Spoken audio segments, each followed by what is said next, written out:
It's gonna come up. There's no way that you can have a conversation about modesty without eventually getting to that topic. What's up, guys? Today we're talking about modesty. There's tea in Yeah. here. I'm Emily. I'm Abby. And I create Christian conversations about topics missing from mainstream messages. So if that's your cup of tea, oh my gosh, that's what I say normally, but we're actually drinking tea. It all comes full circle. It does. So if that's your cup of tea, make sure to subscribe. And while you're at it, if you want to follow along with the behind the scenes stuff of my life, you can follow me on my Instagram, which I'm going to put right here over Abby's face. Why did you want to make a video about modesty? That's a good question. I feel like I'm the host now. yeah, I know. I feel like I'm being interviewed on my own channel. One, because the Bible talks about modesty, I believe. I've seen it a few times. I don't think it's irrelevant. I think it's something that the church has talked a lot about and society has talked a lot about. Mm-hmm. And like I said, the Bible talks about it. And it's something that like impacts people. Yeah. It's something that we think about. I mean, I think often Like women every think morning about it when more. I get dressed. Right. Put on About some all the clothes. time. Specifically, I asked Abby to come on and talk about this because she's very wise. And you'll see that in this video. And she has done a lot of thinking about modesty and what it means in the church and in society, some of the ways that we've gone about it in the right way and some of the ways we've gone about it in the wrong way. And so she also loves the Lord. And so this is, I hope this is gonna be a great conversation. You flatter me. I've all the way from the apple picking vlog to now. Yes, you saw her in the apple picking vlog. I'm truly climbing the ropes. Yes, yep. How would you describe, let's just try to define what we mean when we use the term modesty. Okay, yes. That's hard. I feel like that is part of my, I've done a lot of thinking about modesty lately, and I feel like that is even part of my thinking about modesty is how do we define it? And I would say that you can't separate modesty and humility. Okay. And so I would say that modesty is dressing with dignity to express yourself and most importantly glorify God. I love that you say, and most importantly to glorify God, because something I've talked a lot about on this channel and that I bring up a lot just in everyday life is like because I'm like a very moralistic kind of rigid rule kind of person, I just want God to give me like the do's and don'ts of life, but in reality what he actually says is whether you eat or drink or whatever you do it all to the glory of God. Yeah. And then when we think about sinning is falling short of the glory of God. So it's these two, like the right things and the wrong things all have to do with, are we glorifying God or not? And so even in things that seem so like normal or mundane, such as getting dressed and like, what am I gonna wear? That can actually be a way of glorifying or not glorifying God is fascinating. I noticed that you didn't say anything about the cut of shirts or how short our shorts are. I did not. That's fascinating. And for good reason too, because I think unfortunately a lot of the dialogue surrounding modesty, and especially nowadays, it's a lot to do with, do I wear a bikini at the beach? Are crop tops okay? Can I show my shoulders? Or how short can my shorts be? And things like that. And I think that they're all very good questions to ask, but I think that they're missing the main point, if that makes sense. And so I think that while those are things to contemplate and to think about, they're not the root of modesty. And I don't think that they should be treated as modesty in itself, if that makes sense. That makes sense.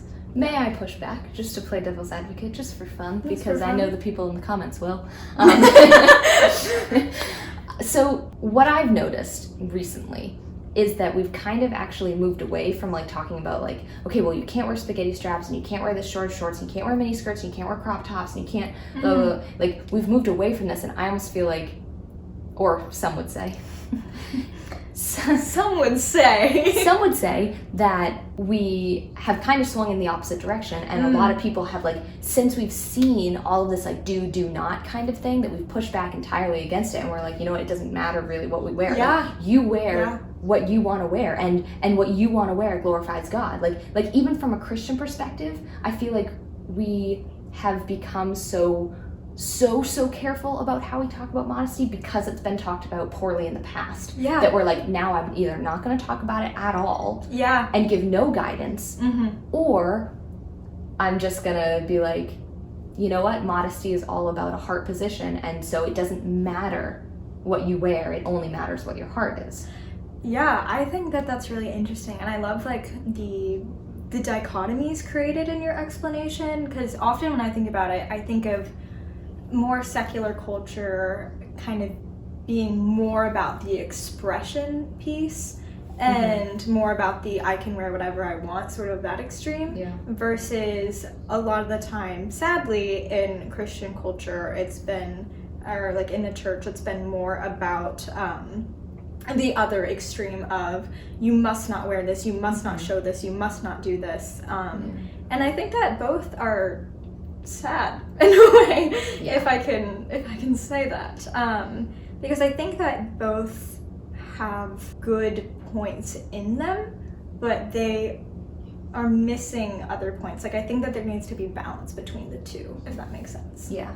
I think it's also hard talking about something that for us as Christians is like a Christian topic, and then also saying, well, this is what the world thinks about this Christian topic. Because just because it's a topic that Christians talk about or that the Bible talks about, it doesn't mean that the world doesn't have an opinion or a view on it. Yeah, like there are multiple voices that speak into modesty.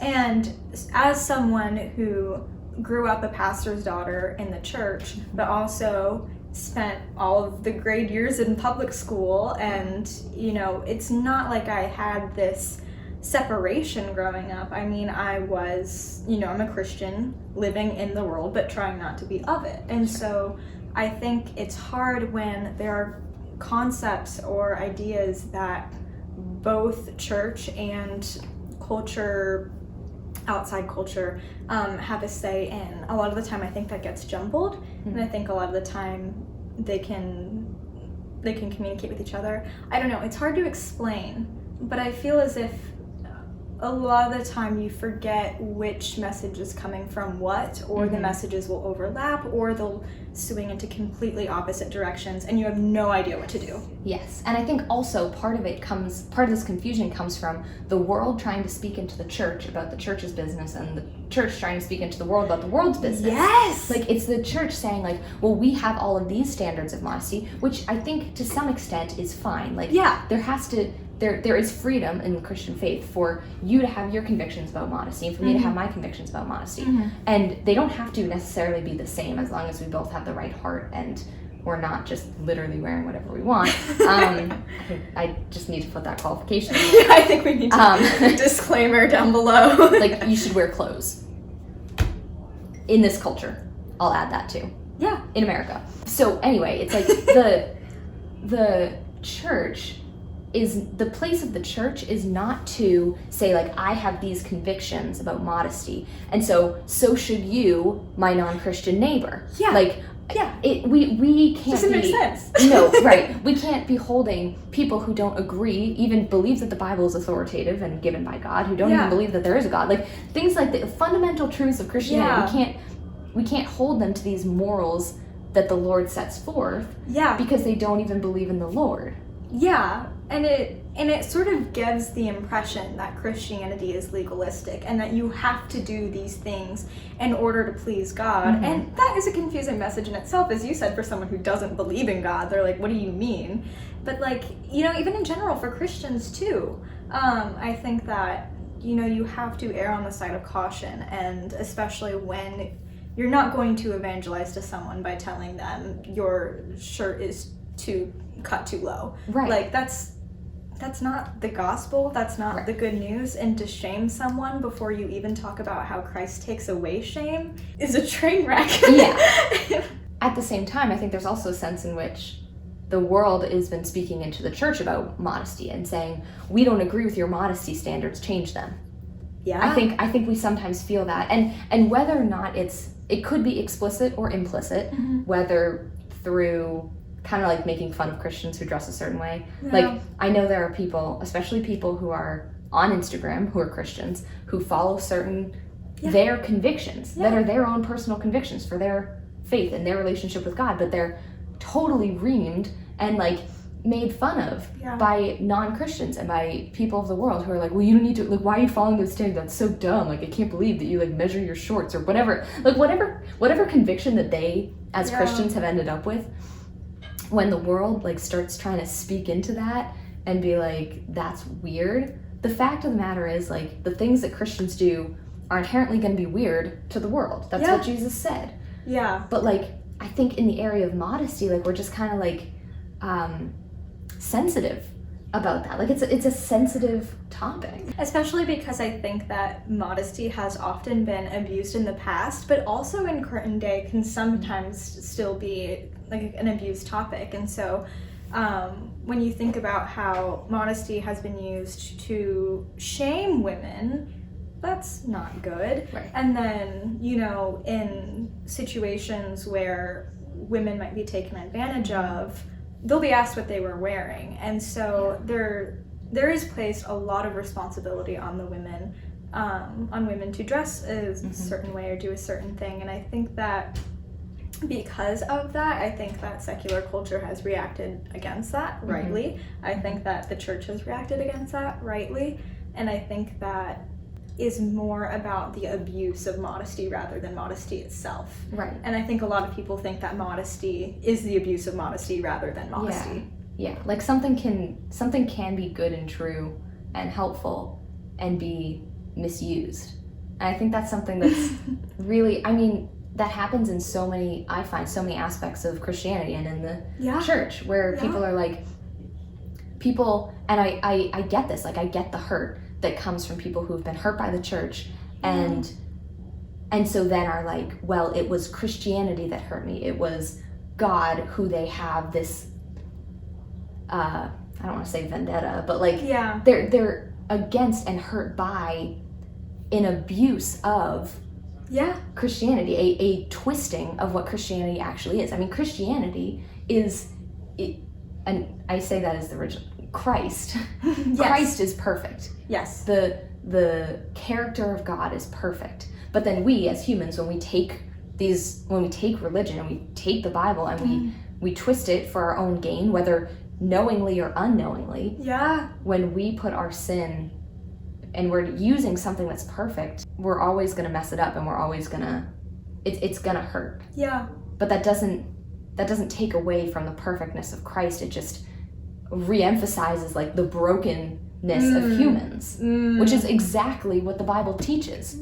Like, the Bible is not unaware of this. Yes. The Bible is not like, once you become a Christian, you will be perfect and you'll never hurt other people. I wish it was like that. I wish, like, honestly, I wish it was like that so badly. I wish it was like that. Unfortunately, it is not. No. And fortunately, we have the Holy Spirit to guide us and teach us in those ways so that we can have grace for ourselves and grace for others because of Christ's grace on us. And I think that needs to be re-emphasized sometimes, or all the time, if you're me. I think that modesty, kind of going back to how I define it, it should ultimately be something that glorifies God. And I think that when you come at modesty with a Christian perspective, the way that I look at it, and it's still an evolving and growing understanding, is that modesty is an expression of myself and how God made me like unique and created me I am wonderfully made. And so I think that we are allowed to want to dress in a way that makes us feel confident in who we are, but I think that our confidence ultimately comes from Christ, and I think that our clothing and our dressing should be something that glorifies the Creator instead of steering all of the attention to the created. Even in the way that I dress, I want to express that I am a valued like creature of God, that he made me, and to value my body as such that he has given me. And then I think also it's about stewardship as well, because I think something that we haven't touched on, or we've kind of circled around it, is, you know, a lot of the time when we talk about modesty, it's about helping our brothers not to stumble. And I think a lot of the time in modesty, it becomes an obligation on women, and I think that it should be reframed as a wonderful opportunity to serve and to act in kindness. And so when I dress modestly, I don't do it because I have to, I do it because I get to. I get to help those around me and to serve them in that way and to love them and to show kindness to them. And it's not a perfect art. It never is. I wish it was. We love perfection. Yeah. But Yeah, me too. But yeah, but it's just a wonderful way, and I think that that's how it should be reframed, as modesty is a way to glorify God and to love others and to love ourselves. And I think that's absolutely beautiful, and I think we miss that when we talk about when modesty gets abused in the church or in secular culture, and there's all these voices trying to distort what God has so freely given us, is this concept of modesty. And that's not to say that modesty then is like this easy path that like you wake up in the morning and you're like, wow, I can't wait to glorify God through the things that I wear. Like, speaking for myself and probably speaking for you and probably for literally anyone who's put on clothes, like sometimes you put things on and you're like, you know deep down that the reason why you're wearing this is for attention. Like, I know this about myself. There have been times where I've caught myself before I go out the door and I'm like, oh, I should change. And so I go back and I change because I know that my heart was not in the right place when I was deciding what to wear. And then there are times where I don't, where I'm like, you know what, shove it down. Like, Emily, this is fine. This is what everyone else wears. Like, you're fine. This is especially difficult. I go to a Christian school, and so I'm surrounded by a bunch of Christians who have a bunch of different standards on what is modest and what is not, and I can't see their heart on that. And so that's between them and the Lord, but when I see it around me, I'm like, they're a Christian and they're able to wear fill in the blank, whatever it is. Like, for me, like, I'm not super comfortable with crop tops. That's just how I feel. It's me wearing a crop top right now. Don't worry, it's high-waisted jeans, but even so, like I see other Christians wearing crop tops, for example, and I'm like, well, that's not something that that's not something that I'm comfortable with. But when I'm putting on clothes in the morning, sometimes I can like convince myself that like, well, they're a Christian and they're wearing it, so it's probably fine for me to wear it too. Like, God hasn't smited them yet, so he won't smite me. Like, that's a horrible way of looking at it. But like, just being honest, like, that's actually how it is sometimes, is you just compare yourself to whoever's around you because you want the attention. Like, they look so nice, I want to look that nice too. I'm not going to get any attention if I wear whatever. I want people to think I'm pretty. Yeah, exactly. Something that I've realized that I think makes it kind of more difficult in this culture is that things are over-sexualized. So it's so difficult to make good, modest choices when what is praised and put forth as beautiful and good and lovely and attractive, like, as women who want to be seen as attractive, and like, I mean, that's not a wrong desire. I don't think it's wrong necessarily to like want to look beautiful. I mean, I don't know, actually, I think if that is a sin, I commit it every single moment of every single day. So.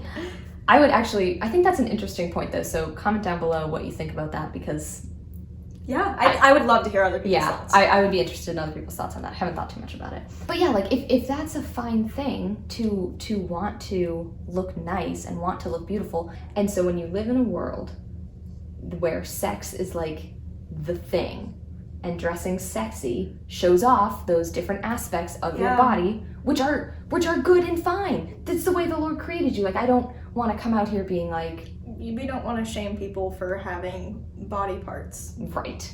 Because that's just ridiculous. And it's so good, and our bodies are beautiful. And yet we get to this crossroads of like, how are we gonna present our bodies? Like, we get that choice, and it's really hard.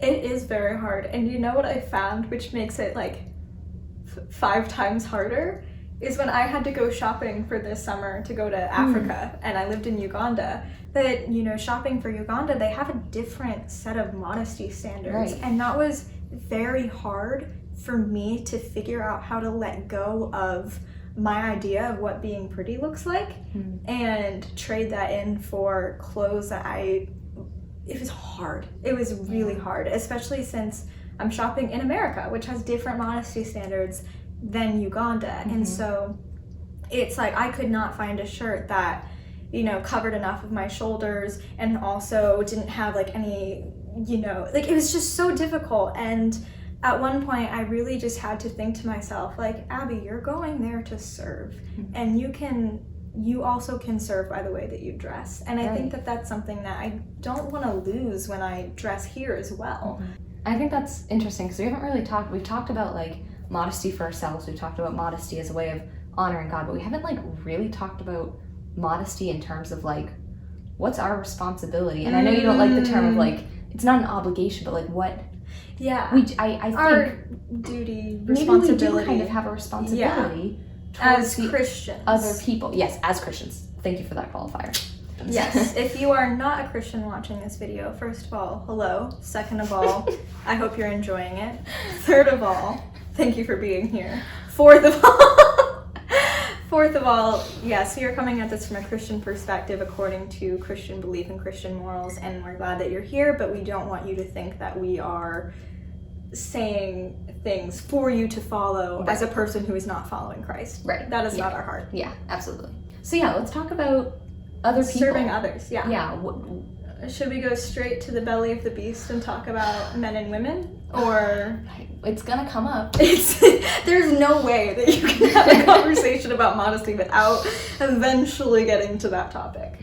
When we talk about modesty and thinking about men and women, first of all, I think we often forget that men also need to think about dressing modestly. Yes. I think we always forget about that. Yeah, it's not an exclusively it's woman not problem. Just for women.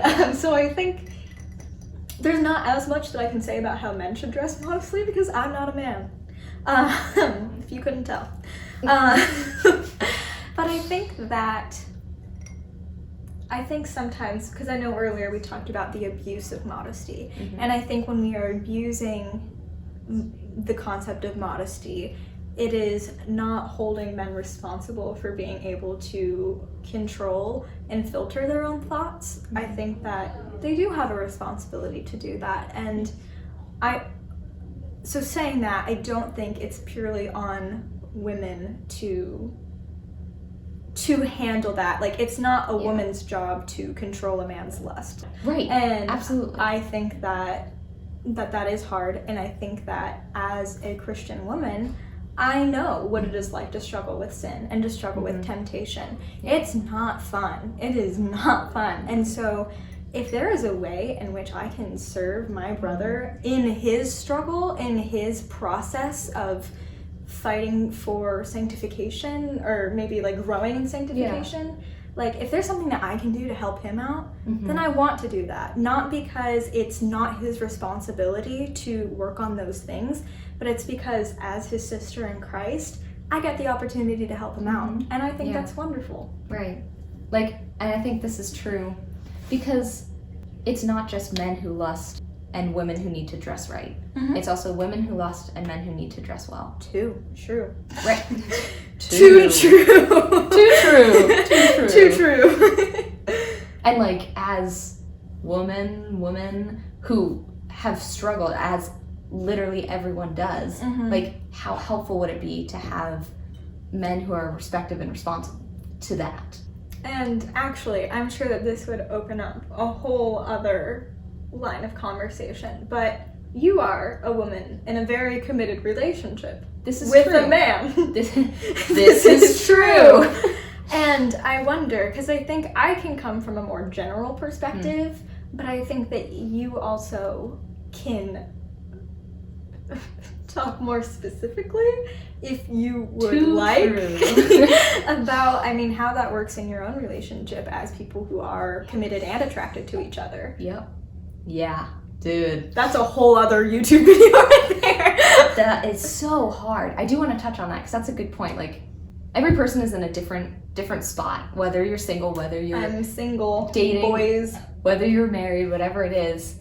Yeah, we all have different issues. Yeah. Surrounding this. As someone who's dating, modesty adds a whole different addition to this. Yeah. Because, and this is just honesty. So the fact of the matter is, I'm very aware that what I wear influences my relationship. It influences Hunter, what he thinks of me.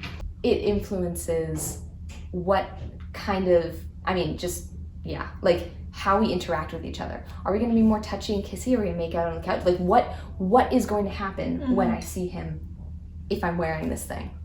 And it's not a I wear this and then we do this, but it's a struggle as Christians to stay pure physically. And because that's something that we've decided that, biblically speaking, that's that's the encouragement, is like, your body is not your own. You were bought at a price, therefore honor the Lord with your body. So there's this. Was that scripture?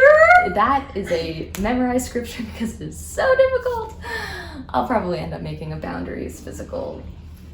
I would watch that video or something, because that's just part of my story. And so knowing that, like, what I wear directly impacts this sin that I know that myself and my boyfriend struggle with, is like, well, how can I help us in this? How can I help us grow to be more godly?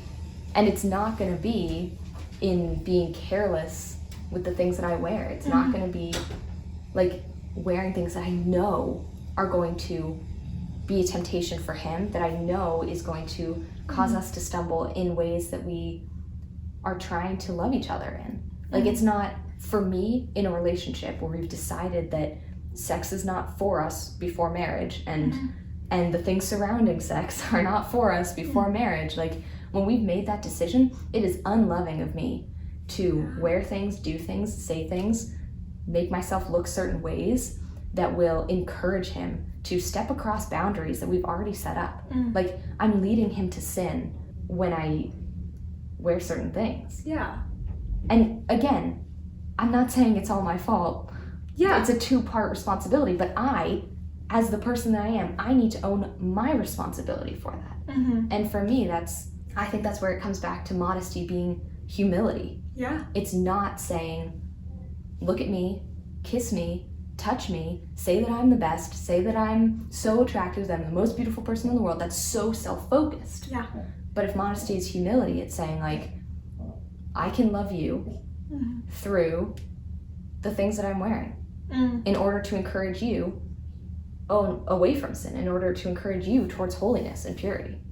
You know, kind of as this conversation progresses, something that I've been thinking about is it really boils down, I think, like, loving God, loving others, loving yourself.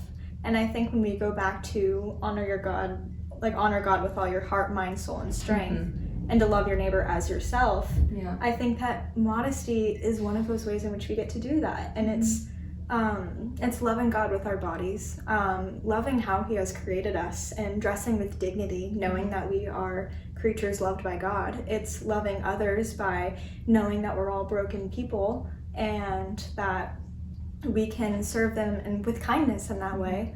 And also, I think loving ourselves, because I think that's something that I've grown into, is understanding that God created me to be wonderfully made, and that he looked at creation and called it good, and that if he is okay with me as I am, then I can be okay with me as I am. Of course, growing and becoming more similar to Christ, that's the goal.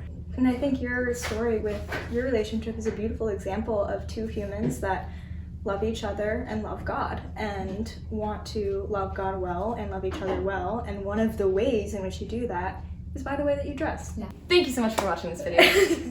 We had a fun time talking. I hope you enjoyed watching it, listening to it. Yeah.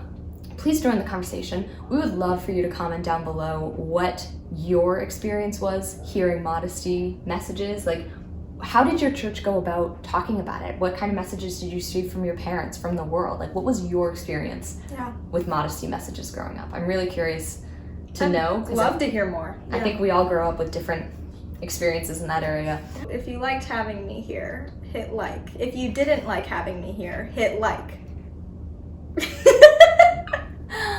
Have an awesome week. Have an awesome life.